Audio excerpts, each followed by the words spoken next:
வணக்கம். இந்த வீடியோவில் 27/7/2026 சற்று முன் தமிழக அரசு ஊழியர்களுக்கு பதவி உயர்வில் மாற்றம், அரசாணை வெளியீடு சார்ந்து ஹாப்பி நியூஸ் குறித்து தகவல்கள் கிடைத்திருக்கிறது. யாருக்கு பதவி உயர்வுலேருந்து மாற்றங்கள் செய்யப்பட்டிருக்கிறது, அரசாணையில் குறிப்பிடப்பட்டுள்ள விவரங்கள் என்ன, யாரெல்லாம் பயன்பெற முடியும் என்பது குறித்து முழு விவரத்தையும் நாம் பார்க்கலாம்.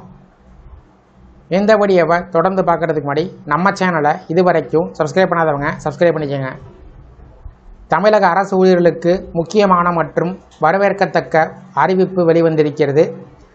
அரசு பணிகளில் பதவி உயர்வு வழங்கும் போது மாற்றுத்திறனாளிகளுக்கு 4% இடஒதுக்கீடு வழங்கும் வகையில் தமிழக அரசு புதிய அரசாணை ஒன்றை வெளியிட்டிருக்கிறது.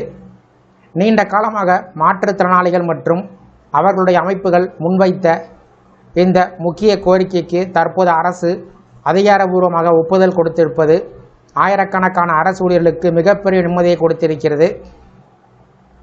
2023ஆம் ஆண்டு நடைபெற்ற சட்டப்பேரவை கூட்டத்தொடரில் மாற்றுத்திறனாளிகளுக்கான 4% இடஒதுக்கீடு முறையாக கணக்கிடப்பட்டு சிறப்பு ஆட்சேர்ப்பு மூலமாக அரசு பணியிடங்கள் நிரப்பப்படும் என்று முதலமைச்சர் அறிவித்திருந்தார். அதனைத் தொடர்ந்து 2023ஆம் ஆண்டு ஜூலை மாதத்தில் அதற்கான அரசாணை வெளியிடப்பட்டது. அதற்கு பின்பு 2024 பிப்ரவரி மாதம் 27ஆம் தேதி வெளியிடப்பட்ட அரசிதழின் மூலமாக அனைத்து அரசு துறையிலும் உள்ள மொத்த பணியிடங்களை கணக்கிட்டு அதில் 4% மாற்றுத்திறனாளிகளுக்காக ஒதுக்கி சிறப்பு ஆட்சேர்ப்பு நடத்த வேண்டும் என்று உத்தரவிடப்பட்டது. இருப்பினும் இந்த அறிவிப்புகள் முழுமையாக நடைமுறைக்கு வரவில்லை என்ற குற்றச்சாட்டை முன்வைத்து மாற்றுத்திறனாளிகள் பல்வேறு கட்ட போராட்டங்களை நடத்தினார்கள். அதன் தொடர்ச்சியாக தற்போது பதவி உயர்வில் 4% இடஒதுக்கீட்டை உறுதி செய்யக்கூடிய அரசாணை வெளியிடப்பட்டிருக்கிறது. அரசாணையின்படி அரசு பணிகளில் பதவி உயர்வு வழங்கும் போது மொத்த பணியிடங்களில் 4% மாற்றுத்திறனாளிகளுக்காக ஒதுக்கப்பட வேண்டும்.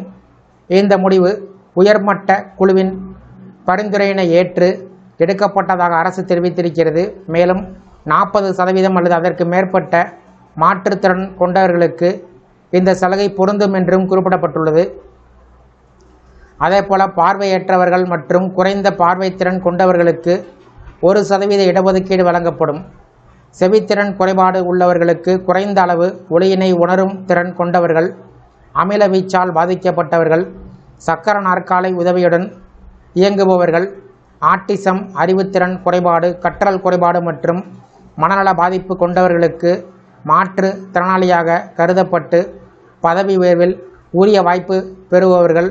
மேலும் எந்தெந்த அரசு பதவிகள் மாற்றுத்திறனாளிகளுக்கு பொருத்தமானவை என்பதை மாற்றுத்திறனாளிகள் நலத்துறை சம்பந்தப்பட்ட துறைகளுடன் ஆலோசனை செய்து தீர்மானிக்க வேண்டும் என்று அரசாணையில் கூறப்பட்டிருக்கிறது.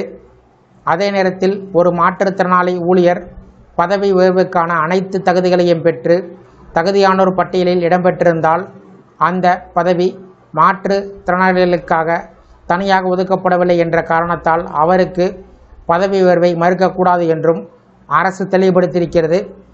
இந்த நடைமுறைகள் சரியாக செயல்படுத்தப்படுகிறதா என்பதை கண்காணிக்க மாநில அளவில் மாற்றுத்திறனாளிகள் துறை ஆணையர் ஒருங்கிணைப்பு அலுவலராக நியமிக்கப்பட்டுள்ளார்.